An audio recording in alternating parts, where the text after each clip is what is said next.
Então você é médico, profissional da saúde, tem uma conta na Unicred, está querendo montar o seu planejamento de aposentadoria e se questionou: faz sentido ter um plano de previdência privada na Unicred? Fica até o final desse vídeo que eu vou te mostrar tudo que tem de positivo e algumas questões que tem de negativo, que você deveria atentar então para verificar se é bom, se é ruim para o seu caso, para as suas necessidades. Nessa linha, então, vem comigo que eu vou te mostrar uma análise completa, analisando o formato, os custos, a rentabilidade e principalmente os cuidados que você deve tomar ao contratar um plano de previdência privada da Unicred ou cogitar contratar um plano de previdência privada da Unicred. Eu sou Stefano Tremé, especialista em planejamento financeiro, e esse vídeo compõe uma série de vídeos que eu analiso as principais empresas de previdência privada do país. Já analisei os grandes bancos, já analisei as principais corretoras e seguradoras e agora é hora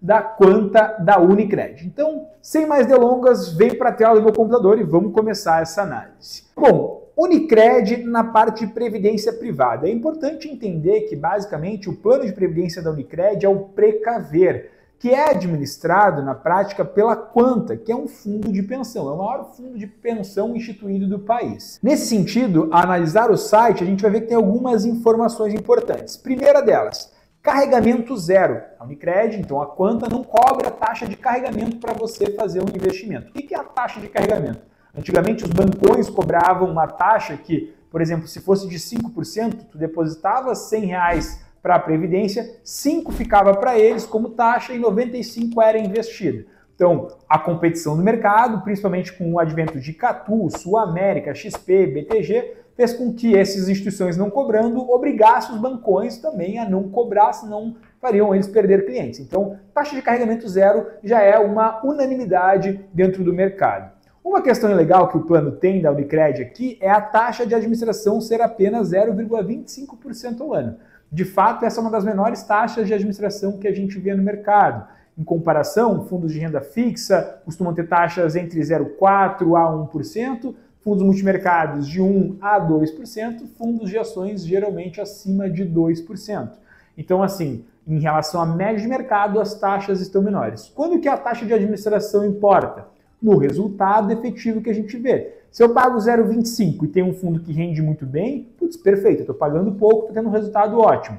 Agora, se eu pago 0,25 e o meu fundo rende muito mal, não me adianta nada eu ter uma taxa baixa se basicamente o fundo não andar. Por outro lado, eu prefiro ter, dependendo do caso, uma taxa mais alta, mas ter um retorno, tirando os custos, do que pagar pouco e não render, né? Então é importante a gente entender isso. As demais vantagens que são apresentadas aqui, basicamente no site, definir beneficiários sem passar por um processo de inventário, isso é comum a todas as empresas de previdência privada. Os incentivos fiscais não é relacionado só a Precaver, mas basicamente a todos os planos de previdência privada, principalmente no formato PGBL. E as contas são individualizadas, o que garante mais segurança para o investidor. Isso também é assim nas demais seguradoras. Bom, a Quanta é quem faz a administração do Precaver. A Quanta basicamente é um fundo de pensão, como comentei, um dos maiores fundos de pensão do país. Eles administram a Prevcop, a Precaver da Unicred e a Coprev. No site da Quanta que fala do Precaver, a gente vai ver as mesmas informações. Não tem taxa de carregamento, taxa de administração baixa,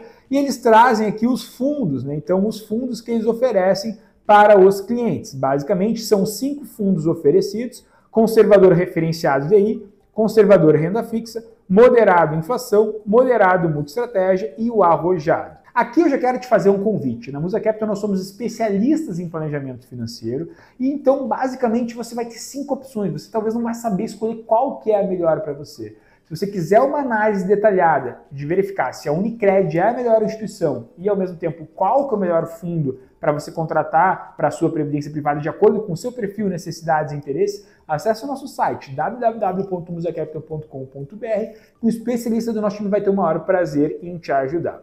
Mas dando sequência aqui no nosso vídeo, vamos analisar cada um desses fundos. Primeiro deles, perfil conservador DI, um fundo que tem como índice de referência o CDI. A taxa a gente já viu, é um fundo mais recente, só desde janeiro deste ano que ele começou a ser, ele é para ser um fundo extremamente conservador e que supere o CDI. E de fato a gente percebe que até agora o fundo entregou 8,58% no ano e a referência, o CDI, 8,23%. Nesse sentido, o fundo está entregando o objetivo no qual ele se propõe, estaria aprovado então este primeiro fundo. Este fundo atualmente tem quase 44 milhões sob gestão e é gerido pela Soma, uma grande gestora de recursos aqui do sul do país. Depois nós temos o maior fundo da Quanta, que é o Conservador Renda Fixa. É um fundo que existe desde 2005. Ele tem como referência entregar CDI mais 1%. E o que a gente percebe? Ele tem superado o CDI ao longo dos anos, mas principalmente nos últimos anos ele tem perdido para o seu índice de referência, tem ficado atrás do CDI mais 1. Isso não significa que seja um fundo ruim, ele é um fundo conservador, com uma taxa baixa, que tem entregue um resultado acima do CDI, mas ele tem perdido para o seu índice de referência, o que faz com que a gente fique com um olhar mais atento para, se continuar acontecendo isso, identificar o porquê que isso está acontecendo e talvez pensar numa outra opção de fundo de previdência. A gestão desse fundo é feita pela Soma, pela Quantitas e pela Capitânia, são excelentes gestoras, muito eficientes. Talvez a composição das três juntas nos últimos anos não tenha sido muito vantajosa aqui, basicamente, para o investidor. A terceira opção que nós temos é um fundo moderado em inflação, um fundo que replica ou tem como objetivo superar o IMAB5. O IMAB5 é um índice de títulos públicos indexados à inflação com vencimento em até 5 anos. E o objetivo do fundo, então, é, pelo menos, andar em linha com o IMAB5 ou, quem sabe, superá-lo. O fundo é bem recente, também foi instituído no início deste ano, e a gente percebe que, desde então, ele não conseguiu superar o seu índice de referência. Não é um ano fácil para os títulos públicos. A gente viu a taxa de juros voltar a subir, os títulos públicos indexados à inflação voltarem a entregar IPCA mais 6,5% ou mais. Então foi um ano difícil, mas obviamente o objetivo do fundo é superar o índice. Então se o índice foi mal e tu não conseguiu superar, foi muito ruim mesmo, talvez, aqui a gestão deste fundo neste ano. Também é gerido aqui pela Soma e tem um patrimônio bem pequeno, são apenas 18 milhões de reais investidos neste fundo. A quarta opção é um fundo multimercado multi-estratégia, já deve ser um fundo que vai ter um pouco mais de volatilidade. O objetivo de retorno é CDI mais 2, é um fundo que já existe há bastante tempo.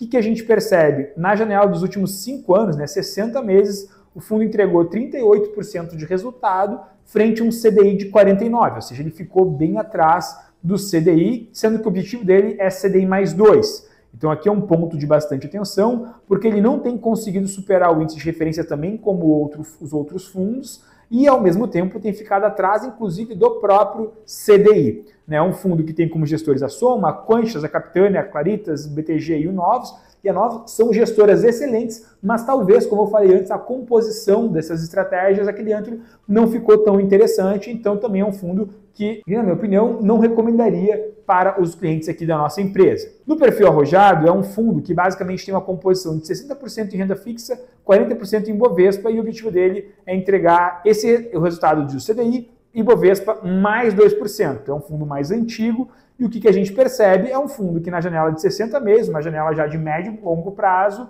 ele perde para todas as referências de mercado. Ele perde para o CDI, ele perde para o Ibovespa, ele perde para o índice de hedge funds, o IHFA no Brasil, ele só ganha dos fundos imobiliários. Então é um fundo que, na minha opinião, apesar de uma diversificação maior, ele tem uma performance muito aquém do que eu gostaria que um fundo como esse performasse para os nossos clientes. Uma alocação 60-40 no Brasil é uma alocação que, na nossa opinião aqui na empresa, acaba agregando muita volatilidade para o cliente e um resultado não tão interessante. Então não faria sentido a gente ter uma estratégia como essa dentro do nosso portfólio de investimentos, tanto que não tem sido tão rentável. É um fundo que tem 420 milhões dentro da sua carteira, são gestoras excelentes, mas como eu falei, talvez a composição dessa estratégia com todas essas gestoras juntas não ficou tão legal, também é um fundo que a gente não recomendaria. Então assim, há opções legais, há opções interessantes, tem que saber filtrar bem de acordo com o teu perfil, com as tuas necessidades. O que é o grande porém dos fundos de previdência da Unicred que você deve atentar? Fundo de previdência da Unicred, ele é um fundo de previdência fechado, exclusivo para cooperados da Unicred. Talvez você não saiba qual que é a diferença de um fundo fechado e de um fundo aberto. Eu vou, então, brevemente explicar isso para ficar mais claro. Então, sem mais delongas, vem para a tela do meu computador. Basicamente, entidades fechadas de previdência complementar são supervisionadas pela Previc e são aqueles fundos de previdência para entidades de classe, como a OABPrev para os advogados, como a Previ para os funcionários do Banco do Brasil e como o Precaver para cooperados da Unicred. Ou seja, você deve ser membro de algo dessa instituição para poder, então, ter acesso a esse tipo de fundo. Ele é uma organização que geralmente não tem fins lucrativos, que a ideia é ser uma estrutura mais enxuta, mais barata, focada em beneficiar os membros, né, dessa instituição. Então, basicamente, os fundos de pensão que administram essa estrutura. Qual que é o porém, basicamente, é que você só consegue comprar planos de previdência fechados no formato de PGBL. Eu vou explicar na sequência o que é um PGBL. Já os planos da entidade aberta de previdência complementar são supervisionados pela SUSEP, são os planos de previdência que qualquer pessoa pode aderir, geralmente encontrado nos bancos, nas seguradoras, nas corretoras de investimentos. São planos que basicamente têm o objetivo de que a seguradora aufira lucro nesse processo, mas eu não vejo isso como um problema. O fato de oferir ou não lucro, eu não vejo tanto problema, porque no final das contas, se a seguradora ofere lucro, ela também vai ter que entregar um resultado interessante para os seus clientes, digamos assim, porque senão os clientes vão trocar de seguradora, vão fazer uma portabilidade, vão investir em outro lugar. Então ela tem um incentivo a fazer um serviço bom para poder ter lucro, então ela vai ter esse estímulo. Fora algo que talvez o fundo de pensão, que como objetivo não é entregar lucro, ele talvez possa em algum momento perder esse grande mote, esse grande incentivo. Mas isso aqui é uma coisa mais genérica. A grande questão que eu quero mostrar para vocês aqui é essa aqui. O fundo de previdência fechado só pode ser contratado no modelo do PGBL. O que o PGBL é indicado? Para pessoas que têm uma renda alta na pessoa física. Ou seja, você é médico, seletista, estatutário, tem uma renda super alta na pessoa física, ótimo. Talvez o formato do Precaver, do PGBL, vai ser interessante. Porque, como a sua renda tributável vai ser elevada, a cada contribuição que você faz no seu plano de previdência, limitada a 12% da sua renda anual, reduz a sua base de cálculo do imposto, você paga menos tributos. Então, essa é uma vantagem. O porém desse tipo de plano é que ele paga imposto sobre o que contribuiu mais o que rendeu. Mas a vantagem tributária que se tem ao economizar anualmente compensa essa tributação maior. Mas isso é para quem tem renda alta na pessoa física. Já para quem tem uma renda baixa na pessoa física e geralmente recebe via distribuição de lucros, pessoas que atuam como PJ, anestesistas que estão dentro de grupo e recebem via distribuição de lucros, pessoas que recebem via PJ.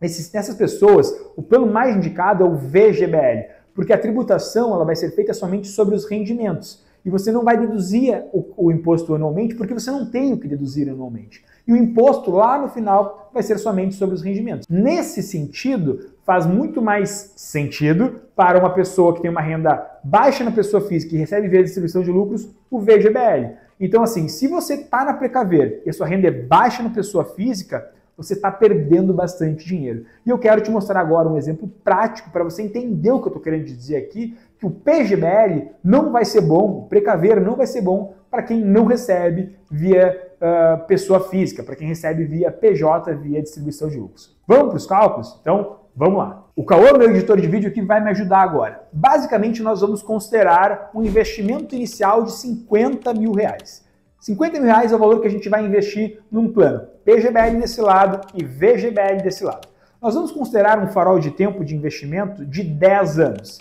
Porque também, se considerarmos a tabela regressiva de imposto, que está aparecendo aqui, que o Cauã vai colocar, a gente vê que depois de 10 anos a alíquota de imposto é 10%. Então, vamos fazer isso para facilitar aqui o nosso processo de cálculos. Então, vamos lá. 50 mil são 10 anos, a alíquota regressiva de 10% sobre os ganhos. Vamos considerar uma rentabilidade anual aqui de 10% ao ano, só para fins de simulação. Após 10 anos, o total que a gente vai ter vai ser 129 mil aqui, que vocês estão vendo, e uns quebrados. No PGBL, o que vai acontecer? Eu vou pagar imposto sobre o todo, sobre esses 129 mil. 129 mil, eu vou tirar 10%, o meu imposto devido vai ser 12.900 e uns quebradinhos que vocês estão vendo aqui. Nesse sentido, meu imposto é quase 13 mil reais. Já no VGBL, se vocês observarem deste lado aqui, a gente tem o valor total, só que do valor total eu vou tirar o aporte que eu fiz, eu vou tirar 50 mil e vai ficar aqui 79 os quebradinhos. eu vou pagar imposto 10% sobre esses rendimentos. 10%, 7.900 aqui basicamente seria o tributo a ser pago. Nessa linha, se eu tenho uma renda baixa na pessoa física e eu contratei um plano da Precaver, um PGBL, eu estou pagando 12 mil de imposto na minha previdência, quanto se eu tivesse feito numa entidade aberta, um VGBL, eu teria pago 7.900. Então, nesse sentido, eu tenho uma diferença aqui de quase 5 mil reais por simplesmente ter contratado meu plano de previdência privada no formato errado. E é aí que o plano da Precaver não vale a pena de modo algum. Fora aquelas questões que a gente viu antes, de rentabilidade, etc., sobre o fundo. Mas e quando que poderia fazer sentido, né? Quando que poderia ser bom? Vamos para um exemplo. Vamos considerar alguém que ganhe 500 mil reais por ano, R$500 mil por ano. Então, um médico bem sucedido, ele está ganhando 500 mil reais por ano. 12% é o limite que ele poderia contribuir nessa previdência privada do tipo PGBL. Então seria 60 mil reais no máximo que ele poderia contribuir. Vamos continuar na linha do exemplo que eu dei antes. Vamos fazer que esse médico então fez um aporte de 50 mil reais. Ele não usufruiu do máximo de benefício fiscal que ele poderia usufruir. E ele tem um plano da Precaver ou um PGBL que ele contratou numa entidade aberta. Beleza? A economia fiscal que vai ser gerada nesse processo vai ser os 50 mil vezes os 27,5%. A gente está falando aqui de mais ou menos uns 13 mil reais de benefício fiscal que estaria sendo gerado. Vamos considerar que no PGBL ele tinha aquela questão de que ele pagaria 5 mil reais de imposto. Nessa linha, os 13.700 menos os 5 mil de imposto, ele tem um benefício total de 8.750. Então, mesmo pagando imposto no final sobre o que ele contribuiu, mais o que rendeu, ainda assim sobraria mais de 8 mil reais. Então, o PGBL ele pode fazer bastante sentido e pode ser muito rentável para a pessoa que tem uma renda alta na pessoa física, porque sim, mesmo pagando imposto sobre a contribuição mais o rendimento, eu ganho dinheiro. O porém, contudo, todavia, vai para a pessoa que tem renda baixa na pessoa física, porque ela vai ter um pagamento muito maior de imposto. Então, assim, é importante você saber disso e selecionar bem o formato de fundo ideal de acordo com a sua renda, com a sua forma de trabalho, porque isso impacta no resultado. Vamos pensar que num ano uma diferença foi 5 mil reais em 10 anos, quanto que seria se você fizesse aportes anuais em 20, 30 anos? Olha quanto de dinheiro, talvez, de imposto você está pagando a mais do que deveria por simplesmente ter contratado no formato errado. E também tem um outro porém, os planos de previdência fechados, eles têm uma limitação. Eu não consigo trocar e portabilizar. Eu não consigo tirar um plano de previdência fechado de um lugar e levar para um aberto. Se eu faço isso, eu fico preso para receber os valores de resgate depois somente no formato de renda. Não posso resgatar tudo de uma vez só. O plano aberto não. O plano aberto permite que você faça portabilidade entre seguradoras e instituições sem ficar preso. Então, assim, diante deste cenário, por ser somente no formato de PGBL, por ter alguns fundos que talvez não façam tanto sentido, principalmente em estratégias mais robustas, mais moderadas e arrojadas, é que talvez o plano do Precaver, da Unicred, não seja a melhor escolha para boa parte das pessoas. Para algumas pode fazer bastante sentido. E aí, portanto, que talvez você tenha dúvidas sobre o que é melhor para o seu perfil, precise talvez contar com a ajuda profissional. E é para isso que empresas como a nossa estão aqui. A gente ajuda o cliente a entender qual que é o seu perfil de investidor, qual que é a forma ideal dele aportar na previdência, quanto que ele deve aportar, como calcular o impacto da inflação, como calcular basicamente o impacto dos custos que ele vai ter ao longo do processo, como melhorar e otimizar esse pagamento de tributos para usufruir do máximo possível desses benefícios fiscais que são ofertados para a previdência privada e principalmente VGBL, PGBL, regressivo, progressivo, qual tipo de fundo, aonde escolher, qual seguradora ele deve aportar. Tudo isso faz parte do nosso serviço de consultoria. Então, se você quer uma ajuda profissional para determinar qual que é o melhor regime de previdência para o seu caso, para as suas necessidades, como eu falei antes, acesse o nosso site www.musacapital.com.br que um especialista do nosso time vai ter o maior prazer em te ajudar. Espero ter esclarecido. Se você ficou com alguma dúvida, alguma questão, uma crítica, por favor, escreva aqui nos comentários. E se você ficou até o final, não esqueça de deixar o seu like. Muito obrigado pela atenção e até o próximo vídeo.